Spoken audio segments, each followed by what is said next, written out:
বিজেপির তহবিল ফুলে ফেপে একাকার। কোথা থেকে আসছে এত টাকা? জানলে এবার আপনিও ভিড়মি খাবেন। রিসেন্টলি দ্য রিপোর্টার্স কালেক্টিভের একটি তথ্য প্রকাশ পেতেই বেরিয়ে এসেছে বিজেপির কোষাগারে গচ্ছিত থাকা অর্থের উৎসের ঠিকানা।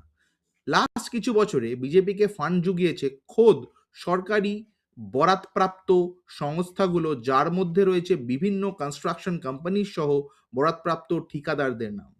প্রসঙ্গত, বিহারের ভাগলপুরে 2023 সালে আন্ডার কনস্ট্রাকশন একটি ব্রিজ ভেঙে পড়েছিল। জানা গেছে সেই ব্রিজের বরাতপ্রাপ্ত কোম্পানিটিও বিজেপিকে 5 কোটি টাকা অনুদান দিয়েছে। শুধু তাই নয়, গোটা দেশের মধ্যে উত্তর পূর্বাঞ্চলের আসাম, মণিপুর, অরুণাচল প্রদেশ তো বটেই, তার সাথে ত্রিপুরা রাজ্যেও বিজেপির কোষাগারে কোটি কোটি টাকা অনুদান দিয়েছে সরকারি কাজেরই বরাত পাওয়া কোম্পানিজগুলো। 2023-24 ফিনান্সিয়াল ইয়ারে যার পরিমাণ ছিল 61.7%। এছাড়াও চেক কিংবা অনলাইন ট্রান্সফারের মাধ্যমেও 3 রাজ্য থেকে 77.63 কোটি টাকা অনুদান পায় বিজেপি। ত্রিপুরার মন্ত্রিসভার এক মিনিস্টার কিছুদিন আগে বেফাঁস বলে ফেলেছিলেন যে কন্ট্রাক্টররা প্রায় সময়ই মিনিস্টারদের তহবিলে তাদের ইচ্ছা মতো টাকা পয়সা দিয়ে যান।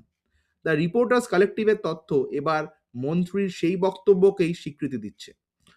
সরকারি বিভিন্ন উন্নয়নমূলক কাজের বরাত পাওয়া বাবদ বিভিন্ন কোম্পানি ও ঠিকাদাররা সরকারি টাকারই একটা অংশ জমা দিচ্ছে বিজেপির তহবিলে। আর সেই টাকা হচ্ছে আম জনতার ট্যাক্সের টাকা। অর্থাৎ আপনার অজান্তেই, আপনার স্বীকৃতি ছাড়াই আপনার ট্যাক্সের টাকা চলে যাচ্ছে একটি রাজনৈতিক দলের কোষাগারে, যা সেই রাজনৈতিক দলকে ক্রমশ শক্তিশালী করে তুলছে। ভাবুন, ভাবতে থাকুন। নমস্কার, ভালো থাকবেন।